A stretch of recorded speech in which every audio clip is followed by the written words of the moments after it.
Okay, let's unpack this. We all know the immune system is like the ultimate defense mechanism, right? Absolutely. It's incredibly powerful. But what happens when that defense mechanism, that immense power, turns inward? It's like the Hulk turning against the Avengers. Yeah. A catastrophic friendly fire scenario where the strongest hero suddenly treats the headquarters like the enemy. That internal war is pretty much what drives autoimmune disease. For decades, immunologists knew these self-reactive attacks were happening, but the fundamental question was always, if the immune system is so powerful, what mechanism actively stops it from treating you, your joints, your pancreas, your nervous system, Right. like the enemy every single day? And that answer, the active mechanism that keeps the peace, well, that's the focus of this deep dive. We're talking about the 2025 Nobel Prize in Physiology or Medicine, a discovery that, fundamentally changed our understanding of immune defense. It really did. And it opened the door to curative, not just palliative, treatments for some of humanity's toughest diseases. So who got the prize for this? The prize recognized a trio of scientists for their groundbreaking discoveries concerning what we call peripheral immune tolerance. Okay.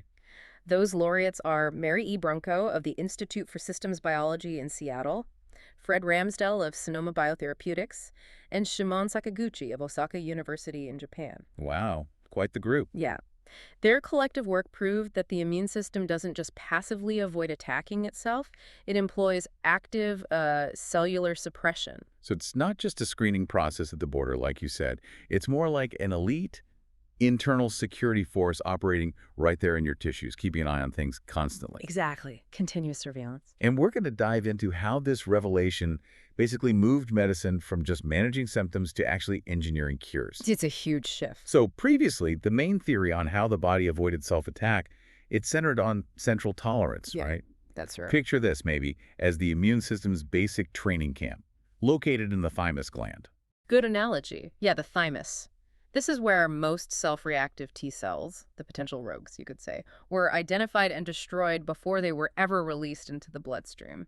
So kind of like quality control during manufacturing. Pretty much. And this process is vital. Central tolerance, it essentially eliminates maybe 60 to 70% of the bad actors. Okay, that's a lot, but not all of them. Exactly. No system is perfect.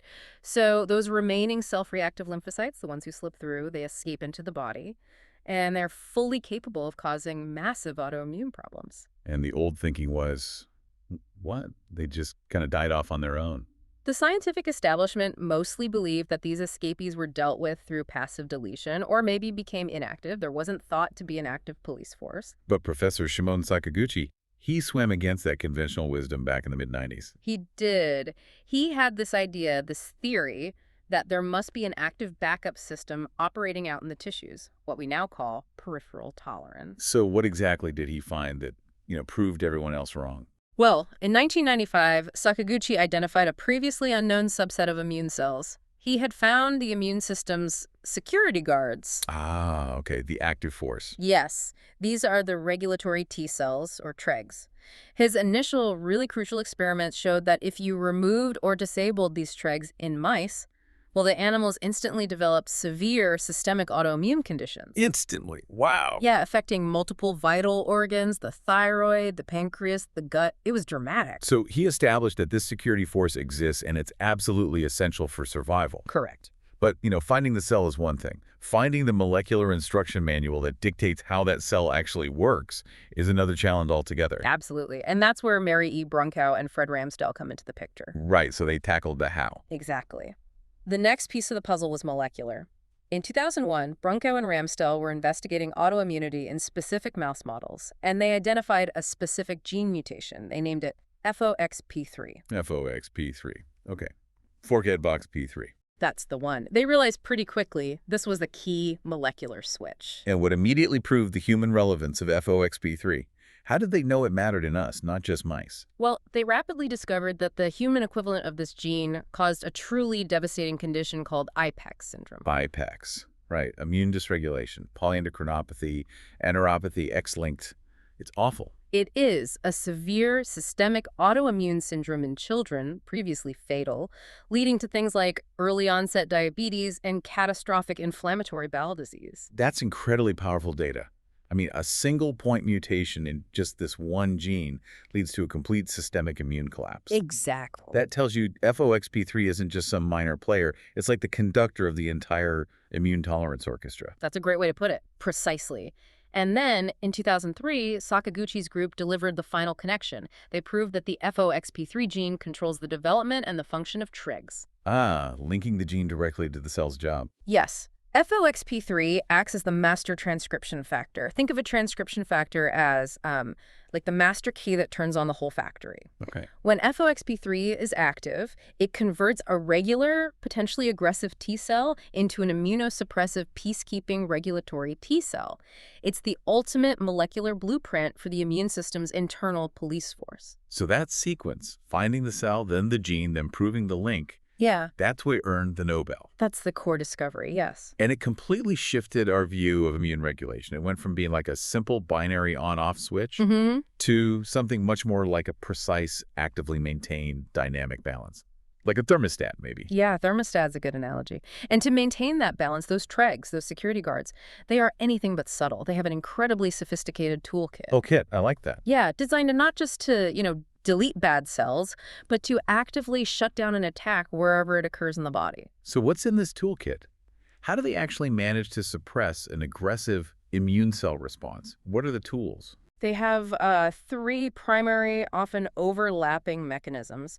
The first one is basically metabolic disruption. Metabolic disruption, okay. Yeah, Tregs are masters of resource control. They compete fiercely with the aggressive attacking cells, those are called effector T cells, for essential growth factors, especially one called IL-2. IL-2, got it. So they essentially snarve the aggressive T cells, preventing their rapid expansion and, well, neutralizing the threat. So they drain the batteries of the attackers. Clever. Very clever. Okay, what's the second strategy? The second strategy is purely chemical, cytokine-mediated suppression. Tregs secrete powerful anti-inflammatory molecules, mainly IL-10 and TGF-base. Ah, the chemical messengers. Exactly. Yeah. So if the immune response is like a fire starting, these molecules act like a potent wet blanket, just dampening the entire local inflammatory environment and sending signals to other cells to stand down. Okay, starve them, then calm things down chemically. What's the third mechanism? That's contact-dependent suppression. This is the most direct method. Like hand-to-hand combat. Sort of. Tregs can physically interact with various other immune cells effector T cells, B cells, antigen-presenting cells, and actively shut down their ability to activate or function. It's like a direct order. Cease operations. Wow, okay. Starve, suppress, and shut down directly. That's quite the arsenal. It really is. And it makes it really clear why, when this dynamic system breaks down, when the Tregs aren't working right or there aren't enough of them, we see the onset of these debilitating autoimmune diseases. Absolutely. Every major condition, multiple sclerosis where the immune system attacks nerve coatings, rheumatoid arthritis targeting joints, type 1 diabetes destroying insulin-producing cells. They are all linked back to some kind of functional or numerical defect in these regulatory T cells. And again, that IPEC syndrome example. It's the starkest proof. The fact that deleting the blueprint, that FOXP3 gene, leads to guaranteed systemic autoimmunity just shows this peripheral tolerance system isn't a luxury. It's absolutely fundamental to health. Okay, so this is where the story gets really exciting for all of us. This discovery jumps from the lab bench straight to the patient bedside. This Nobel-recognized work didn't just clarify biological mechanisms. It launched the entire field of Treg-mediated therapeutics. You mentioned clinical trials. Yes, well over 200 clinical trials are currently underway targeting this specific cellular pathway. It's an explosion of research. Wow. We're talking about an entire drug development revolution based on this. Absolutely. And the clinical goal is audacious: to move beyond lifelong symptom management toward true curative solutions by essentially engineering Treg function. Engineering Treg function, okay. And what's fascinating is that the Treg is kind of the ultimate double agent. Depending on the disease, we either need to boost them up or sometimes take them out. Ah, interesting. Okay, let's start with boosting them for treating autoimmunity and maybe transplantation. What are the most exciting pathways right now? Okay, so one major pathway is low-dose IL-2 therapy. Remember IL-2?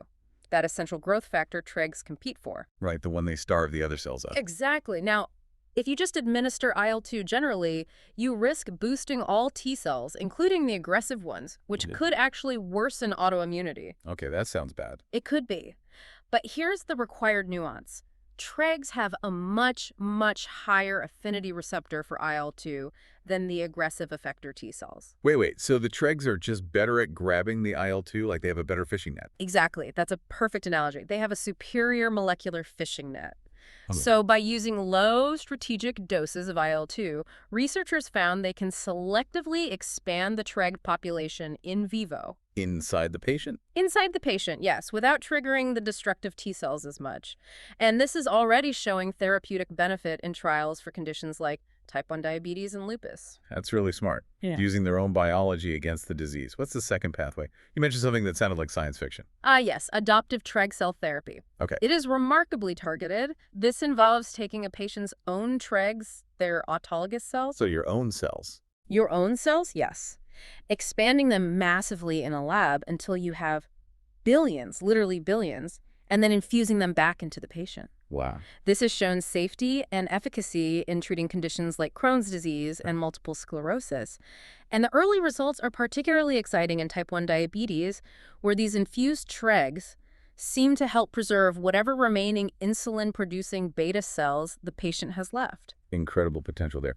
Okay, now let's flip the script, like you said. Let's talk about cancer. Right. The other side of the coin. Because tumors, they're master manipulators, aren't they? They actively recruit and hide behind these very same regulatory T cells. They do. They essentially turn the security guards into their own personal bodyguards. So the immune system can't touch the tumor. Exactly. They create an immune safe zone for themselves.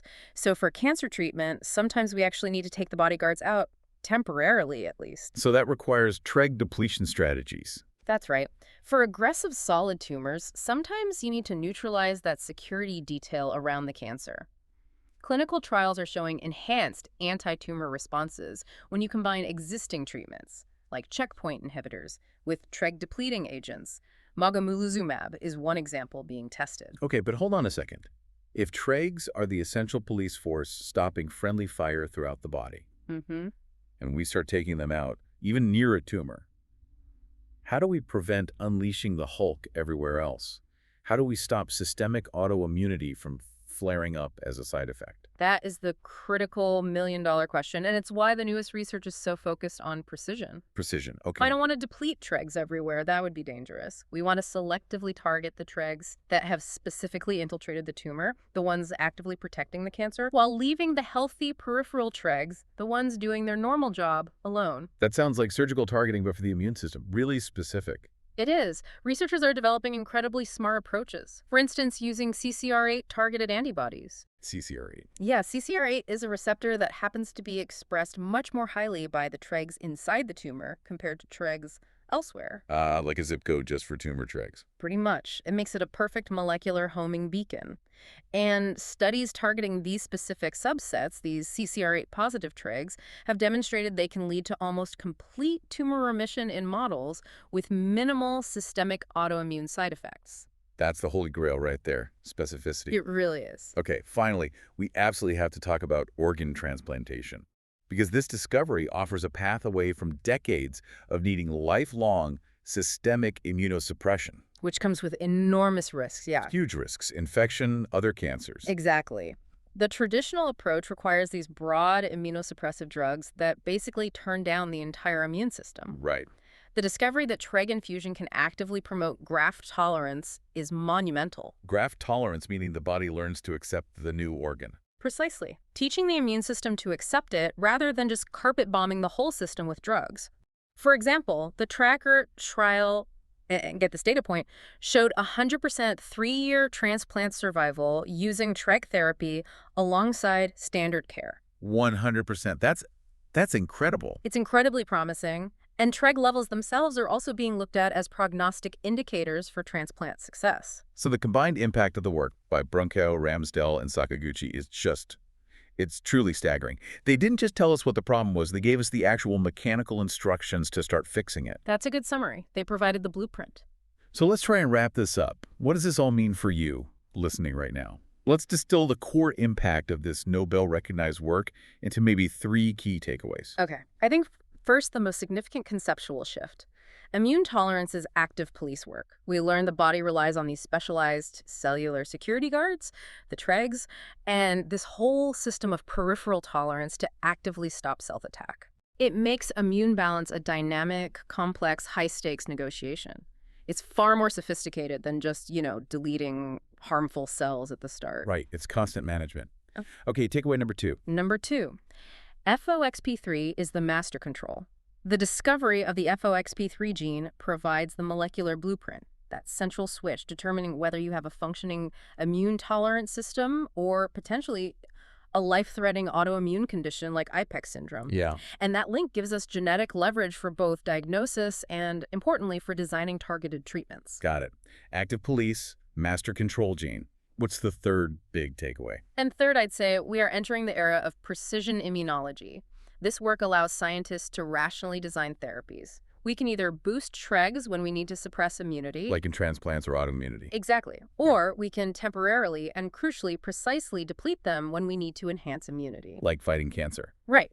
This promises targeted treatments with hopefully fewer side effects and maybe even the potential for permanent cures down the line. That shift from just describing how the immune system behaves to mechanistically understanding how to potentially fix it when it goes wrong, that feels like a watershed moment. It really is. And the therapeutic applications, they promise significant healthcare savings eventually, and certainly vast quality of life improvements, especially if we can illuminate the need for lifelong, broad immunosuppression for millions of people. So maybe a final thought to leave people with. Well, it raises an important question for all of us, I think. If understanding these security guards allows us to rationally design therapies to actually cure diseases rather than just manage them, how fundamentally will this change what it means to live with a chronic immune-related condition? Think about type 1 diabetes or multiple sclerosis in the next decade. Yeah. It means we might finally move beyond just controlling symptoms and actually start fixing the immune system's operating manual when it gets corrupted. That's the hope. Cool.